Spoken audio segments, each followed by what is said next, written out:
আমাদের প্রতিবেশী দেশ মায়ানমারে চলমান সংঘাত সমগ্র অঞ্চলের জন্য গভীর উদ্বেগজনক পরিস্থিতির সৃষ্টি করেছে। এটি যে শুধু আঞ্চলিক স্থিতিশীলতাকে ঝুঁকিতে ফেলছে তা নয়, বরং বাংলাদেশে আশ্রয়প্রাপ্ত বলপূর্বক বাস্তুচ্যুত রোহিঙ্গাদের তাদের মাতৃভূমি মায়ানমারে প্রত্যাবাসনকেও কঠিন করে তুলেছে। 8 বছর পার হয়ে গেল, রোহিঙ্গা সংকটের কোনো সমাধান হলো না।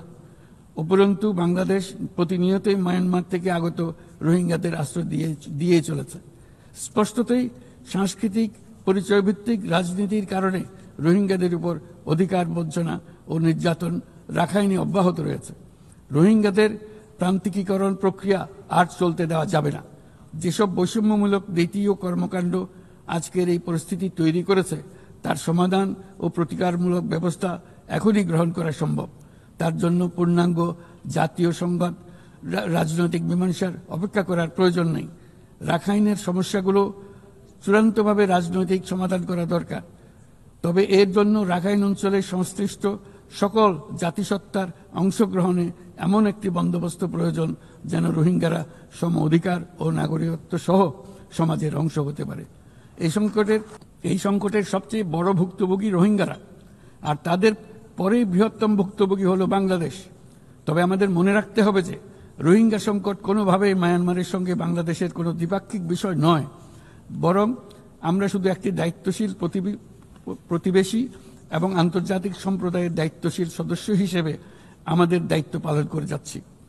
কিন্তু তহবিল সংকটের কারণে আজকে রোহিঙ্গা ক্যাম্পগুলোতে ন্যূনতম জীবনমান বজায় রাখার আমাদের যৌথ প্রয়াসও ভেঙে পড়ার উপক্রম হয়েছে।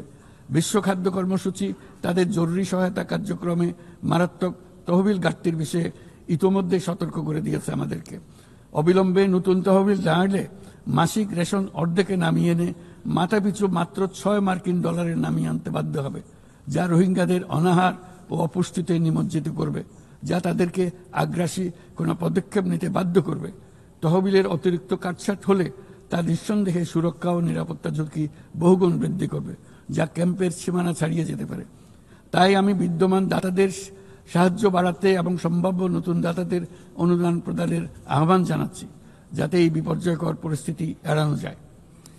মানবিক সহায়তার জন্য নতুন ও বর্ধিত তহবিলের বাইরে আন্তর্জাতিক সম্প্রদায়কে অবশ্যই মায়ানমার সরকার এবং রাখাইনের অন্যান্য অংশীদারদের উপর ইতিবাচক পরিবর্তন ও দ্রুত রাজনৈতিক সমাধানের জন্য চাপ প্রয়োগ করতে হবে। অন্যান্য প্রতিবেশী দেশগুলোকেও তাদের দায়িত্ব পালন করতে হবে।